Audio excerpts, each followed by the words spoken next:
Hello mga karakit, tari na naman ho at isasama ko na naman po kayo sa pagpipisa nga nitong ating mga second batch na Rhode Island na itlog. Ay marami-rami nga ho ari at talaga naman pong aring second batch nating na isa lang din ay kakaunti naman po ang hindi nabuo. Ay magandang senyalis na nga ho yun sa ating pagbibreed na nga ho ari at tayo po ay nakagamit nga na po ng incubator. Ari na nga ho yung dalawang nauna nating napisa ay ngayon naman po ay talaga nagpaparamdam naman po itong ating isang itlog na ari.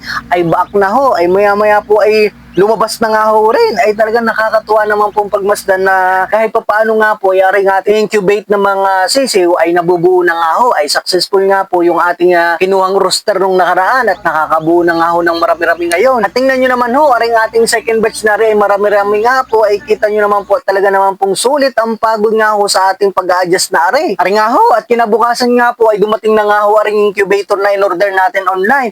Ako nga po ay natutuwa sa performance ng ating nagamit do sa iniram ko nga na incubator sa aking kapatid. Ay talaga naman pong hindi ka bibiguin at napakadali nga pong gamitin at hindi na nga po yun yung katulad na luma nating nakasanayan, yung may mga pailaw para uminit. Ay ariho ay ibang-iba. Ito po yung insulated na may hangin pong idinidistribute ang init at ang maganda pa nga ho rito ay meron na nga pong automatic rotating mechanism po na nakakatulong po para magbaliktad-baliktad or paikutin yung mga itlog natin para balanse po yung pagkakabuo ng ating sisiw. Ay napakaganda nga ho na rin. Kaya na-symbol na nga ho namin at tingnan po namin kung wala nga pong defect. Ay maganda nga rin naman pong packaging, marami pong mga pa-freebies. Kaya kung kayo po naman ay gumagamit din ng mga pailaw, ay try nyo na nga rin ho ari. Baka po sakaling makatulong po sa inyong pag-incubate ng mga itlog kung kayo naman po ay gustong magparami ng mga sisiw. Ano ho? Mabilis nga din naman po aring buuin at may kasamang manual. Ay kita nyo naman po at tayo po yung nakaraos na rin eh. Akin nga po aring kakabit na at ating malagyan na.